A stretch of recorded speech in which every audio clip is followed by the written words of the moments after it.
Hope you'll all forgive me for being tireless this afternoon.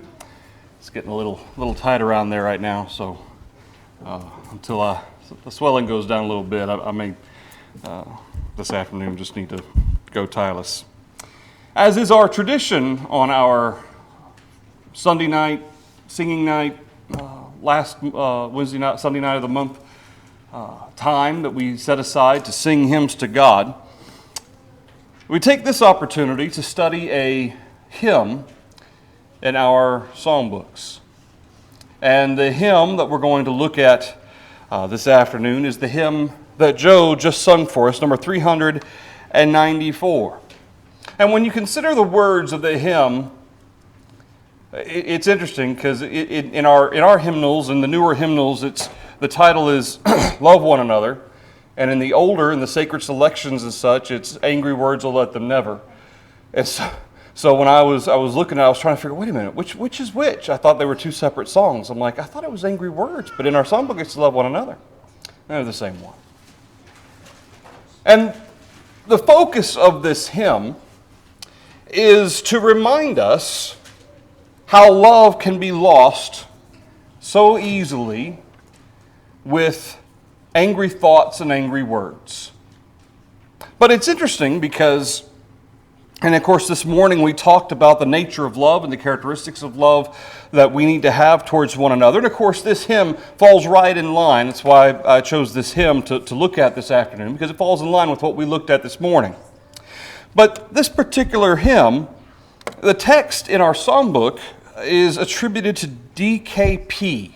Those are the initials. Nobody knows who that is. There's no attribution made to it. But it's interesting because in an old school songbook, it's called American School Songs, which was published by Hope Publishing Company in 1904, it actually has the complete poem from which this hymn is taken. It started out as a poem with actually 6 lines, or 6 stanzas, I guess you could say, set to different tune and everything. And our individual who kind of put it all together kind of just took a little bit out of that poem and put it together to make a hymn. Interestingly enough, in the blue version of our songbooks, the bottom left, it actually says, I don't know if it actually says the American School Songs, I think it said Sunday School Songs or something like that, that's where it was first found. But I want to read you the original poem, because it's interesting as we consider the words of the hymn, that this is kind of the thought process from which they came. The first stanza says, "Angry words are lightly spoken in a rash and thoughtless hour. Brightest links of life are broken by their fell insidious power." Line 2, "Hearts inspired by warmest feeling, ne'er before by anger stirred, oft are rent past human feeling by a single angry word." Line 3, "Poison drops of care and sorrow, bitter poison drops are they, weaving for the coming morrow saddest memories of today." Line 4, "Angry words, oh let them never from the tongue unguarded slip. May the heart's best impulse ever check them ere they pass the lip." Line 5, "Love is much too pure and holy, friendship is too sacred far, for a moment's reckless folly thus to desolate and mar." Line 6, "Angry words are lightly spoken, bitterest thoughts are rashly stirred, brightest links of life are broken by a single angry word." So you can see that there's obvious words and lines and even full lines that were taken from the poem, but then other parts of it were kind of put together. And again, nobody knows who actually wrote the original poem or how it came to be. But this hymn that we have that comes from this thought process of this poem, it almost sounds as if, and again, I wish I kind of knew the backstory here of how this poem came to be, but it almost sounds like it's coming from the mind of someone who's speaking from experience. Someone who's been there, done that, made their mistakes with the words that they said, and they're contemplating and looking back on their mistakes and putting kind of pen to paper and letting their thoughts flow into this poem, and then, of course, from that came our hymn. So I kind of want to look at it from that train of thought as we go through our hymn number 394. And of course, the first verse, it's a kind of a variation of the poem. But our first verse, angry words, oh, let them never from the tongue unbridled slip. May the heart's best impulse ever check them ere they soil the lip. This first verse of the first stanza reminds us that if we love one another, love will always help us to control our words. That's what this is all about. May the heart's best impulse ever check them ere they soil the lip. Love helps us to think clearly about what we're about to say, helps us to control what it is that we're about to say and how we're about to say it, the attitude with which we say it. In James chapter 3, James says, no man can tame the tongue. It is an unruly evil full of deadly poison. In fact, James goes on to say, if he's able to tame his tongue, he can tame any part of his body. He can control anything. Because that's how quick and easy words can flow, and that's how hard it is to stop them. And so we need to constantly be guarding what we let slip from our tongues, because just as James says, it is an unruly evil. We also, as we consider the opposite of that, need to make sure that our heart's best impulse checks our words, considers what it is that we're going to say, because in the end, love should help us be able to filter, to think ahead of what we're saying, to make sure that what we say comes out of the abundance of a heart that is pure. In Matthew chapter 12 and in verse 33, Jesus says, either make the tree good and its fruit good, or else make the tree bad and its fruit bad. For a tree is known by its fruit. This morning we kind of mentioned the fruits of the Spirit and different aspects and attributes of the fruits of the Spirit and godly wisdom from James. And so all of this that is being described with regard to what Jesus says about fruit, notice how Jesus specifically applies what fruit he's talking about. Verse 34, brood of vipers, how can you, being evil, speak good things? For out of the abundance of the heart, the mouth speaks. A good man out of the good treasure of his heart brings forth good things. And an evil man out of the evil treasure brings forth evil things. But I say to you that for every idle word men may speak, they will give account of it in the day of judgment. For by your words you will be justified, and by your words you will be condemned. It's a sobering thought from Jesus, and it is a reminder for all of us about how serious our words can be, especially when those words are destructive. But specifically notice its connection to what Jesus says, a tree is known by its fruit. In this particular context, Jesus is using fruit to describe what's seen, and in this case, what's heard. When an individual speaks, it speaks to what's in their heart. And so when Jesus describes, listen, how can you be evil and speak good things? See, what it boiled down to was they tried to fake it. This is why Jesus would call them whitewashed tombs full of dead men's bones. You try to fake it. You try to sound good and look good and holy and pure and righteous and all that. But in the end, you're not fooling anybody, especially God. And so we need to remind ourselves that out of the abundance of the heart, the mouth speaks, and that by our words we will be justified, and by our words we will be condemned. And then, as part of a prayer during our day, maybe we should challenge ourselves to do as the psalmist did and ask God to set a guard, O Lord, over my mouth. Keep watch over the door of my lips. That's probably something pretty good for us to pray for. The psalmist prayed for it.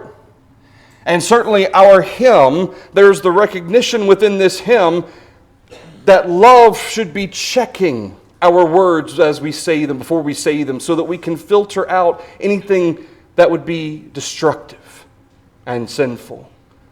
So, O Lord, set a guard over my mouth. Keep watch over the door of my lips. It's like it's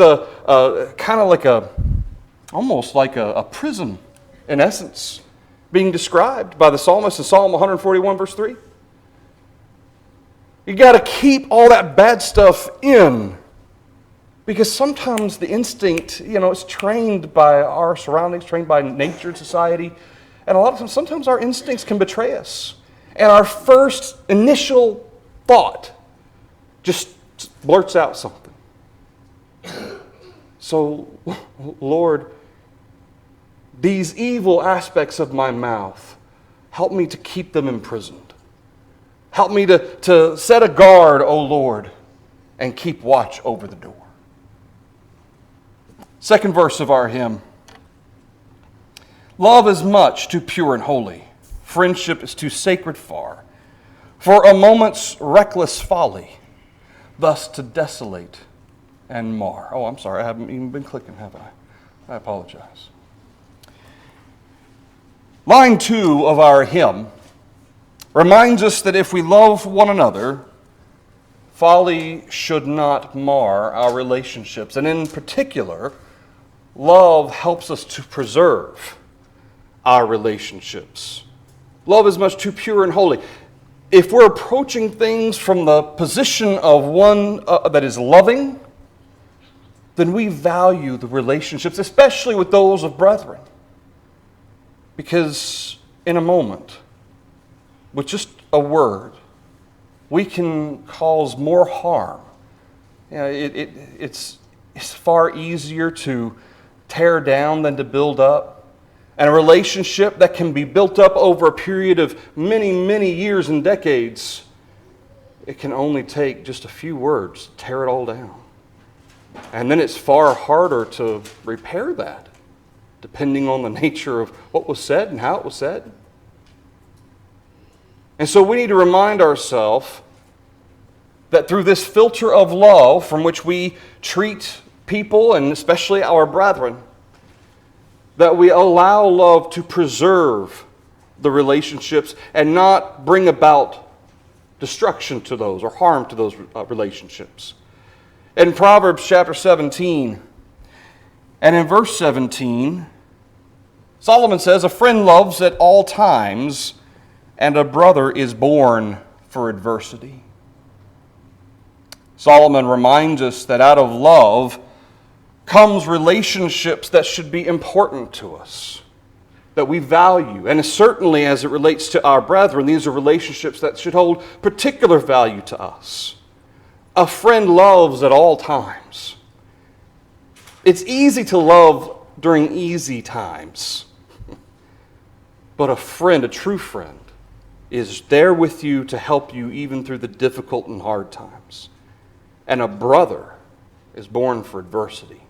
I'm sure Solomon, as he writes this, he's not thinking spiritual brother. I'm sure he's speaking this in terms of literal brother or someone who's considered a brother. But certainly as we consider it from a spiritual nature, we know that we can't get to heaven by ourselves. And it takes others of like mind and like faith to help us get there. We all help each other. And friends who love one another, family who love one another, are there for each other at all times, even and especially during adversity. In Ephesians chapter 4, and in verse 25, Ephesians chapter 4, I think I mentioned this. I said Ephesians 4 initially, then I said Ephesians 5, and I was right the first time, Ephesians 4. This is the text I was thinking of this morning. "Therefore, putting away lying, let each one of you speak truth with his neighbor, for we are members of one another. Be angry and do not sin. Do not let the sun go down on your wrath, nor give place to the devil. And in verse 29, let no corrupt word proceed out of your mouth, but what is good for necessary edification, that it may impart grace to the hearers. We need to be very careful not to allow a moment's reckless folly to bring destruction or harm to relationships that we forge, especially with our brethren. That in that moment we allow some corrupt communication slip from our mouths that will tear down and destroy rather than build up. And this is the very thing Paul warned the Ephesians about here in Ephesians chapter 4. Let no corrupt word proceed out of your mouth, but what is good for necessary edification.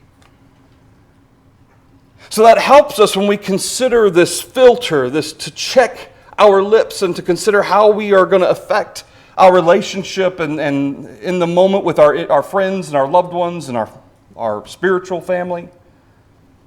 It helps us to consider, what am I about to say, or what I'm about to say, is it going to be a detriment? Will it hurt them? Will it cause them to look differently at me in a bad way? I mean, sometimes we have to say things because we love people. We talked about that this morning. But just random things, and sometimes it's not so much what we say as how we say it, that can really cause someone to be hurt. And so Paul reminds us, and as our hymn does, that we need to make sure that what proceeds out of our mouth is good for necessary edification, to build up, to encourage, not to tear down. Our third stanza. Angry words are lightly spoken, bitterest thoughts are rashly stirred. Brightest links of life are broken by a single angry word. This third stanza, this third verse, reminds us that love helps us to control our emotions and temper our responses. You know, this is one thing that our society, very quickly over the last 50 years or so, just people don't care much about this anymore. Self-control in and of itself has kind of gone out the window, but the idea of thinking I need to filter myself, that I need to kind of check myself a little bit and make sure that what I'm doing is appropriate and that it's good, a good example, and that it will have a good effect on people. That's not something our society considers. And so between people at school and people at work and maybe even friends and loved ones perhaps that don't really have a spiritual mind on things, those influences can affect us over time and cause us not to be as concerned about controlling our emotions and tempering our responses. Paul told the Ephesians, be angry, but sin not. Listen, we're human, okay? We're going to have emotions, and those emotions sometimes are going to come unbidden, especially the primal ones. Anger and frustration, it just happens. That's okay. Sometimes you get angry and you get frustrated. That's human. What you can control is how you react. What your attitude is in dealing with that particular issue or in that moment, what's made you angry and frustrated, that is what we have control of. And we have to be very careful to remember to filter all of this in love. I'll tell you, I think parents, y'all understand this. Sometimes with our children, you kind of have to stop for a second. I love them. I know I love them. I love them. I love them. And you kind of have to say it a couple of times before you respond to whatever craziness you're dealing with. But you have to remember, I love them. I love them.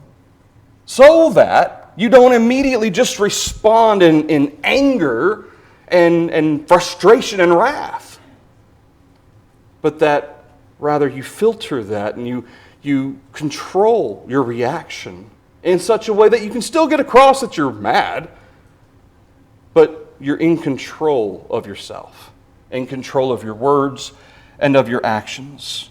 In Proverbs chapter 10 and in verse 19, Proverbs chapter 10 and in verse 19, Solomon says, in the multitude of words, sin is not lacking, but he who restrains his lips is wise.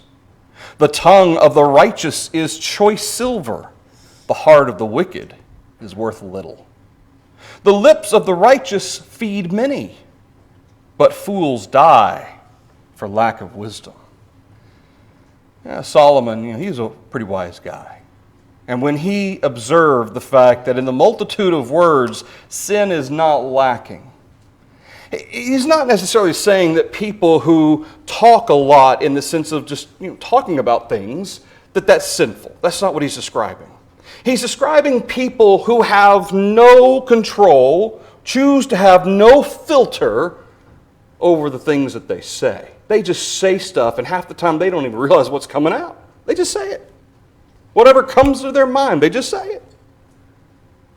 But he who restrains his lips, not that he's quiet, that he never talks or never says anything, but he who restrains his lips, he who has a filter on his lips, who thinks before he speaks, is wise. And that's why the tongue of the righteous, because the righteous are to be wise, the tongue of the righteous is choice silver. The lips of the righteous feed many, because what they say has substance. What they say is considered and thought out and controlled. That's why the words of the righteous are so valuable, or should be. And this is what our hymn reminds us. Angry words are sometimes spoken very lightly, and we need to remember what Solomon says in Proverbs chapter 10. Going back to Ephesians chapter 4 and in verse 31, Paul goes on to say, from the text that we read a little while ago, let all bitterness, wrath, anger, clamor, and evil speaking be put away from you with all malice. Be kind to one another, tender-hearted, forgiving one another, even as God in Christ forgave you. Sometimes we're going to say or do something. 95% of the time, it's without knowing it, without realizing it, or thinking about how it's affecting somebody. I personally, maybe just 1 in 100, there might be something that was deliberate. But most of the time, with most of our brethren, it is completely not innocent, but unaware. Things that are said and how they're said that hurt somebody. But notice what Paul speaks first to the motivation, and then he speaks to what the result is. He says, let all bitterness, wrath, anger, clamor, and evil speaking be put away from you with all malice. He speaks to the heart first. The idea of bitterness and the idea of clamor and malice, that speaks to the heart, that speaks to the attitude. It's one of discontent. It's one who is constantly mad at everybody, it seems, finding fault with everybody else. Wrath and evil speaking is the manifestation of these feelings and of these thoughts. And this is why Paul says, be kind to one another, tender-hearted, forgiving one another. Because you know what? Even as hard as we try to control the things that we do and say, there are going to be times we might make a mistake. We might say something without even thinking about it and hurt somebody's feelings. Now, remember what we talked about this morning, how that love assumes the best and not the worst? Well, as brethren, we should, if and when this happens, we should always assume that our brother or sister didn't realize what they were saying, that it was something that was hurtful. And we should be willing to talk to that brother or sister about it, not just assume that they meant to be rude or mean or hurtful. Because like I said, most 98% of the time, it's going to be something that just didn't even think about it. I mean, there have been times, I know I've done it here, and I've done it pretty much everywhere, because when I'm at worship services, before and after, it's so there's so much going on that it's hard for me to kind of focus in. But I know there have been times that somebody stuck their hand out, and I didn't notice. Somebody told me later that you didn't. Somebody stuck their hand out to shake your hand, and they're like, "Oh, I guess he doesn't want to shake my hand." And so I hope everybody knows if you reach your hand out and I don't shake it, it's not because I don't like you. It's sometimes stuff's going on you don't see. I don't mean anything by it. But that happens sometimes. And this is why we are to be forgiving to one another. We must guard our hearts against bitter thoughts that often find expression in our words. In Proverbs chapter 16 and in verse 27, Solomon says, "An ungodly man digs up evil, and it is on his lips like a burning fire. A perverse man sows strife, and a whisperer separates the best of friends." This is really all about words. And it's about the danger of gossip. It's about the danger of saying stuff just to say stuff, not considering what harm or detriment may come, speaking evil of someone, even if it's true, if it's done in a spirit of harm and not in a spirit of trying to help that person, it's still sinful. An ungodly man digs up evil. He finds out all the dirt on people. And it's on his lips like a burning fire. He's got to tell it. Just can't stand it. And as such, a perverse man sows strife. That's part of the way a perverse man sows strife. A whisperer. "Hey, did you hear about Sister So-and-so? Don't say anything, though. I'm not supposed to tell anybody." How often do you see that on TV shows and movies? I was sworn to secrecy. I'm not supposed to tell anybody, but I got to tell somebody, so don't tell anybody. And then word gets back to the original person. I told you not to tell anybody. And their feelings are hurt, and they're upset, and they're angry. A whisperer separates the best of friends. And whether Solomon's considering an individual who does it by accident, or in some cases, maybe somebody who does it on purpose, either way, the brightest links of life can be broken by using the wrong words and by how they're used as well. Maybe we can use the right words sometimes in the wrong way or at the wrong time. This is why James, when he considers the power of the tongue, he says it's an unruly evil. You know, a lot of these social rules and etiquette that used to be in place, they provide some concrete ability to consider, okay, you know, here's what the rules are, here's how you deal with people, and here's what's considered appropriate and polite and kind and nice. But what happens when you deal with somebody who doesn't care about any of that? Hopefully none of our brethren, I don't think any of our brethren are like that. But day after day, for some of us in our jobs, year after year, hearing the same things, same types of things over and over, we have to be very careful that we don't fall into the habit of thinking that way, because that's where it starts. We adopt the thought process, not the speech initially, but the thought process starts creeping in. Then the speech, for out of the abundance of the heart, the words, the mouth speaks. The chorus of our hymn, interestingly enough, this is one of those hymns that when I was growing up, I always thought it was talking about a father to his son, you know, like dads. "Love one another, thus saith the Savior. Children, obey the Father's blessed command." And when I was little, I was like, when does the Bible say that dads are to say that? I was so confused about the Father's blessed command. "Love one another, thus saith the Savior. Children, obey his blessed command." And of course, we know where this is coming from. Love one another, this is we looked at in John chapter 13. Jesus commands us that. But remember what Jesus says. Every word that he spoke came from the Father. Children, obey the Father's blessed command. We're the children. Father is God. The Savior spoke the word of the Father to us. Love one another. As we end our lesson this afternoon, interestingly enough, there's a couple of hymnals like the Songs of Faith and Praise that have altered this particular hymn. That third stanza, the third line, they've taken out and put something else in. I think just adding a fourth line would be better, but they took the third line out. It has an alteration in which the final stanza has been replaced with another by someone named Betty Bender, to give it a more positive spin, I guess, at the end of the hymn. Let our words be sweetly spoken. Let kind thoughts be greatly stirred. Show our love to one another with an abundance of kind words.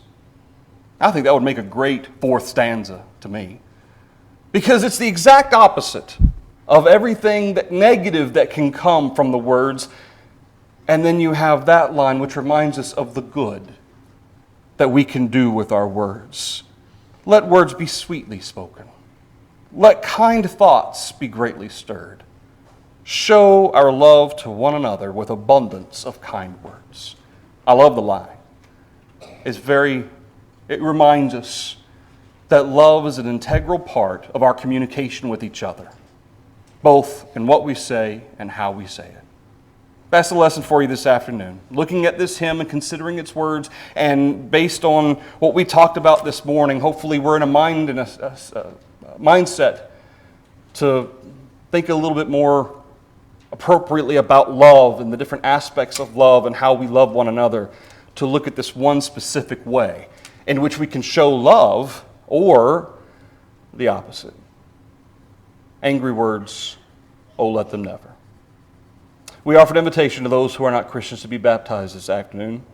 We offer an invitation to those who are Christians, who need the help of the church, prayers on your behalf, who need to make something right in their life, whatever it is you need. We're here for you. We want to help you because we do love you. If you're subject, please come forward as we stand and sing.